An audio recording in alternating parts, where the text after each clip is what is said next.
Limit is y goes to 0 of tangent of 4y secant of 4y divided by y.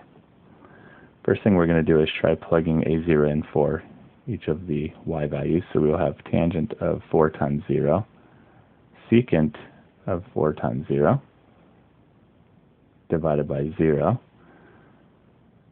4 times 0 is 0, so we have the tangent of 0, the secant of 0, divided by 0. Tangent of 0 is the sine of 0, which is 0, divided by the cosine of 0, which is a 1. 0 over 1 is a 0.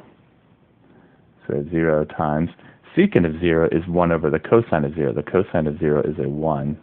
1 over 1 is a 1. So 0 times 1 over 0. 0 times 1 is 0, so we have the 0 over 0 indeterminate form. Since we have this resulting from trig functions together with power functions, we can make use of the limit as theta goes to 0 of sine of theta over theta equals to 1 identity. In order to make use of that, we have to isolate the sine functions. We have to first see the sine functions. So our next step will be to rewrite the tangent as sine over cosine.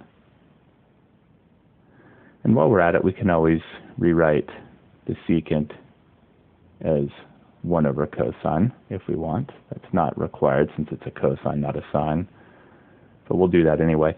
Now, since we have fractions in the numerator, we're going to need to reciprocate and multiply the denominator fraction. Let's make it a fraction by putting it over a 1. And that will be our next step, is to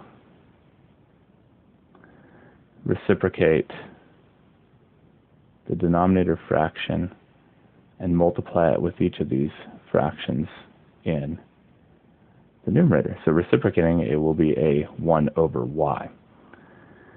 Now if we multiply all of the numerators together, sine of 4y times 1 times 1 will be sine of 4y.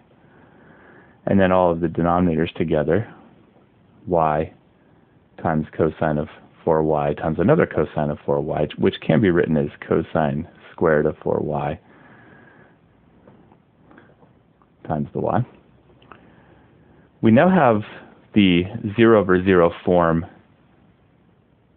where we can see the sine function. We haven't changed the 0 over 0 just yet. We won't do that until we make use of the identity. So we're going to isolate any sine functions. So we have a sine of 4y, isolate it into its own fraction. It's in the numerator, so it's over something. And then the remaining terms put into their own fraction, which the remaining terms are all in the denominator. And now what we need to do with the sine function is match its phase in the other position. It's a sine of phase 4y in the numerator. We're going to put a 4y in the denominator. To compensate, we're going to put a 4y in the numerator with the other fraction. These are multiplying each other, so those would cancel back out. In the other fraction, the y's can cancel. And let's just rewrite what we have at this point. Limit is y goes to 0 of sine of 4y over 4y times a 4 over a cosine squared of 4y. The first fraction is the perfect form of the identity. We have matched the phase in the other position, so that's going to equal to a 1.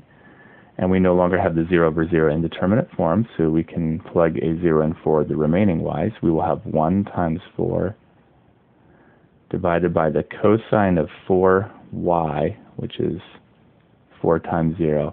And then the square means you square after taking the cosine. So we're going to do the cosine first and then square it.